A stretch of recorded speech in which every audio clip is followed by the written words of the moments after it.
Welcome back. حکیم صاحب بڑا اچھا سوال پوچھا ہے خاتون نے, عائشہ جو تھی. دیکھیے علی ایک بات ذہن میں رکھیے گا کہ اللہ تعالیٰ اپنے کام احمقوں سے نہیں کرائے گا. اللہ تعالیٰ اپنے کام اب جن پاکستانیوں سے کروائے گا, جن مسلمانوں سے کروائے گا, ان میں کچھ ایٹریبیوٹس جمع ہوں گے. ایک ایٹریبیوٹ ان کا یہ ہوگا کہ وہ دنیا کے معاملات میں اعلیٰ ترین تعلیم یافتہ, ایجوکیٹڈ, دنیا کے معاملات کو سمجھنے اور جاننے والے لوگ ہوں گے. اور دوسرا ان میں خاص ایٹریبیوٹ یہ ہوگا کہ اپنی ذات میں اللہ کے ولی ہوں گے. جب یہ کمبینیشن اکٹھا ہو جائے گا, آپ دیکھیں گے تبدیلی ان فرد سے یا ان افراد سے آئے گی. اقبال بذات خود اللہ کی طرف سے جو تحفہ بھیجے گئے تھے, ان میں یہ دونوں ایٹریبیوٹس, دونوں چشمے ایک وجود میں جمع تھے. اقبال اس کو ڈیفائن کرتے ہیں کہ اللہ اب جس سے کام لے گا وہ اس میں جنیدی اور ارد شیری اکٹھی ہو جائے گی. ارد شیر ایران کا بہت بڑا بادشاہ تھا جس کے پاس اس وقت کی دنیا کی پولیٹیکل اور military power, economic power, authority اور اسٹرینتھ, دنیا کے معاملات کو سمجھنے کی صلاحیت تھی. دوسری طرف جنیدی سے مراد حضرت جنید بغدادی رحمۃ اللہ علیہ, one of the masters of spiritual ڈاکٹرن, اللہ کے ولی درویش جن کا سلسلہ پورے مسلمان دنیا میں جن کے فیض جاری ہے آج بھی. تو آج تمام مسلمان جن سے اللہ کام لے گا ان کو یہ دونوں سائنسز ساتھ پڑھنی پڑیں گی. وہ صرف ایک انٹلیکچولی پروفیسر, ڈاکٹر, سائنٹسٹ اور انجینئر بن کے اور سیاستدان بن کر اس ملک اور قوم کی تقدیر نہیں تبدیل کر سکتے جب تک اپنی ذات میں روحانی طور پر ان کا اپنا تعلق اللہ اس کے رسول سے ایسا نہ ہو کہ پوری دنیا کے پریشرز آ جائیں, پوری دنیا کی لالچ آ جائے, پوری دنیا کا خوف ان پہ طاری کرنے کی کوشش کی جائے, اور ان کا رشتہ اتنا مضبوط ہو کہ وہ پریشرز پہ سٹینڈ لیں. یہ ہم آگے ڈسکس کریں گے رموز بے خودی میں بھی, کہ اقبال نے جو ڈاکٹرنز بتائی ہیں کہ جب آپ کام کرنا شروع کرو گے اس میں سب سے پاورفل فورسز کون سی ہیں اور سب سے زیادہ نیگیٹو فورسز جو دشمن آپ کی طرف پھینکے گا, اس میں ایک ہے خوف. جگہ جگہ قرآن میں آپ دیکھیں ذکر کیا جاتا ہے کہ اللہ تعالیٰ اپنے بندوں سے کہتا ہے خوف مت کھاؤ. حضور جب سیدنا ابوبکر صدیق رضی اللہ تعالیٰ عنہ کے ساتھ غار ثور میں تھے, جب کافر آپ کے پیچھے لگے ہوئے تھے, تو اس وقت حضور نے سیدنا ابوبکر کو مخاطب کر کے فرمایا تھا لا تحزن, ڈرنا نہیں, گھبرانا نہیں, خوف مت کھاؤ, جو لفظ استعمال ہوا ہے. اسی طرح اللہ تعالیٰ نے جب موسیٰ علیہ السلام کو بھیجا فرعون کے پاس, اس وقت بھی کہا لا تخف, گھبراؤ نہیں, ڈرو نہیں. جب اللہ تعالیٰ اپنے بندوں کو ڈیفائن کرتا ہے ان کے ایٹریبیوٹس کو, ان کے اسپرچل ایٹریبیوٹس کو, تو کہتا ہے اولیاء اللہ لا خوف علیہم, اللہ کے ولی جو ہوتے ہیں ان پر خوف نہیں ہوتا. تو خوف ایک اتنا بڑا فیکٹر ہے جو دشمن آپ پہ طاری کرنے کی کوشش کرتا ہے. کبھی جان کا خوف دے گا, کبھی مال کا خوف دے گا, کبھی عزت کا خوف دے گا, حملے کرے گا آپ کے پر چاروں طرف سے. تو یہ سارے ایٹریبیوٹس خوف کا مقابلہ کرنے کے لیے آپ کو اللہ کا ولی ہونا پڑتا ہے, ورنہ اتنے بڑے بڑے پریشر کون برداشت کر سکے گا آج کے دور میں. تو اقبال جو آپ کو جن کے کلام کو آپ دیکھتے ہو, وہ خود اس مقام پہ تھے کہ پوری کائنات کے ہر قسم کے تھریٹس کو, خوف کو, مشکلات کو, پریشانیوں کو ریکگنائز کر کے ہی جو انہوں نے ہم کو بتایا, وہ دنیا کے نظام کو بھی انہوں نے اس طرح سمجھا ہے. اسی لیے ان کو حکیم الامت کہتے ہیں نا, کہ دنیا کے انہوں نے ان تمام ڈائگنوسس کیا اس پورے کفر کے سسٹم کا اور سولوشنز دیے, علاج بتائے. جس طرح آپ بڑی اچھی بات کر رہے ہیں اس وقت کہ ایجوکیشن کے حوالے سے, آپ ماشاءاللہ ایک انجینئر ہیں بائی پروفیشن, اور آپ نے کوئی ڈگری, بس انجینئرنگ کی ڈگری, الحمدللہ NED university Karachi. I very proudly own that university, ماشاءاللہ مجھے بڑی پسند ہے. اور بائی دا وے لوگ مجھ سے پوچھتے ہیں کہ اس کے بعد آپ افغانستان جہاد میں گئے تو آپ نے کلاشنکوف چلانا کہاں سے سیکھی, تو ہم کہتے ہیں NED یونیورسٹی سے.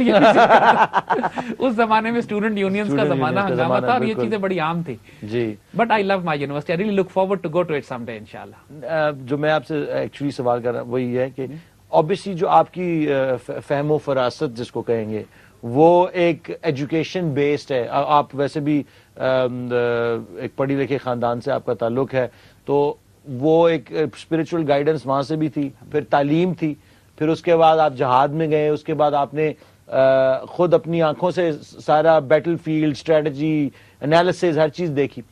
تو یہ ایک تعلیم, اسپرچل تعلیم, ٹریڈیشنل تعلیم جو آج کل یونیورسٹیوں میں پائی جاتی ہے, اور اس کے بعد پریکٹیکل تعلیم بھی آپ نے حاصل کی.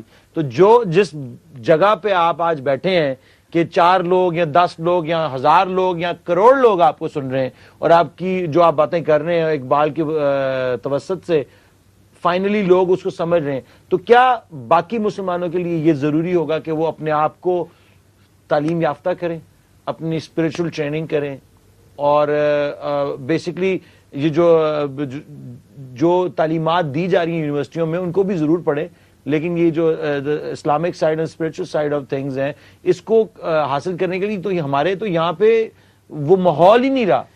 اس کو حاصل کرنے کے لیے آپ اگر کسی مسجد میں یا کسی مدرسہ میں جانتے ہیں تو وہ اپنی ایک علیحدہ انڈاکٹرینیشن آپ کے اوپر سٹارٹ کر دیتے ہیں, تو آپ ہمیشہ کسی بھی دکان سے کنفیوز ہوئے بغیر نہیں نکل سکتے. علی دیکھو نا, کنفیوز ہوتے ہیں ہم تعلیم اور تربیت میں.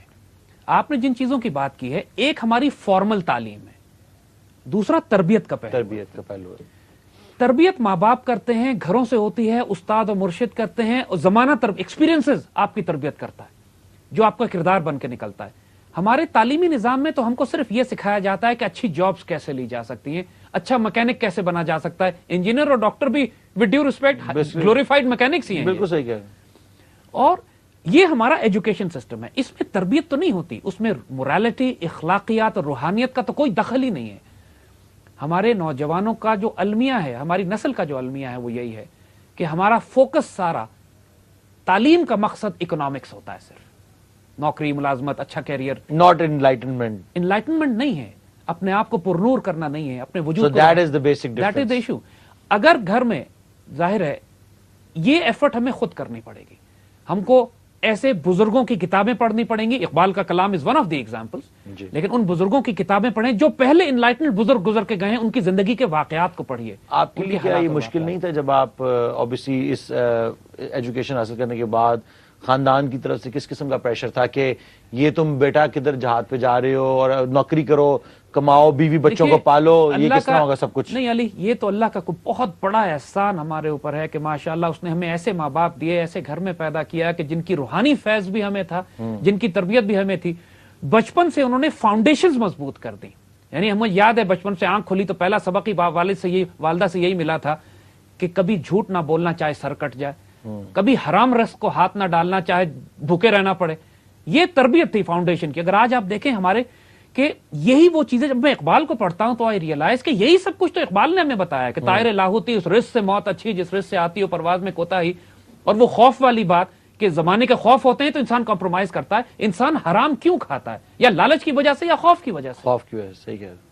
اس کو زمانے کا خوف ہوتا ہے, لوگ کیا کہیں گے, میرے پاس پریشر نہیں ہے, سوشل سٹیٹس میرا ٹھیک ہے, آگے کیا ہوگا, آگے کیا ہوگا. لوگ پوچھتے ہیں نا آگے کیا ہوگا آپ کا, جی کل کیا کرو گے, تم گزارا کیسے ابھی کرو تو گے؟ ٹھیک ہے لیکن ابھی بعد میں کیا کرو گے. یعنی قرآن جو بار بار کہتا ہے کہ کتنی چڑیا صبح نکلتی ہے, وہ اپنا رزق ساتھ لے کے نہیں نکلتی, لیکن شام کو واپس آتی ہے تو اس کا پیٹ بھرا ہوتا ہے, وہ اللہ پہ توکل کرتی ہے. میں وہی سوال تھا, آپ کس طرح اس پروسیس میں سے گزرے؟ اللہ نے گزارا, ہم کوئی کریڈٹ اس کا لیتے نہیں ہیں. I come from a humble family. My father was an army officer, you know that. اور اس زمانے میں مجھے یاد ہے کہ اس طرح بینیفٹس اور پرکس تو تھے نہیں. وہ سائیکل پہ چلتے تھے, ہم ٹانگے پہ جاتے تھے. یعنی ہم گھوڑا گاڑی میں بیٹھے ہوتے تھے, and they used to follow us on bicycle.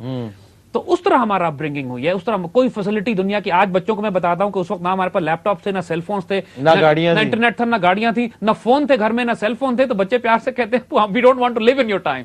آپ جس دور میں actually that was a better time, ان کو بتائیں بچوں کو کہ وہ زیادہ اچھے ٹائم تھے. مگر اس میں پتہ کیا ہوتا تھا, ہم گراؤنڈ میں اسکول سے آ کے ہم میدان میں کھیلتے تھے سارا دن, شام تک تھک ہار کے جب واپس آتے تھے تو اس کے بعد ہم اپنی لائبریری سے کتابیں نکال کے پڑھتے تھے.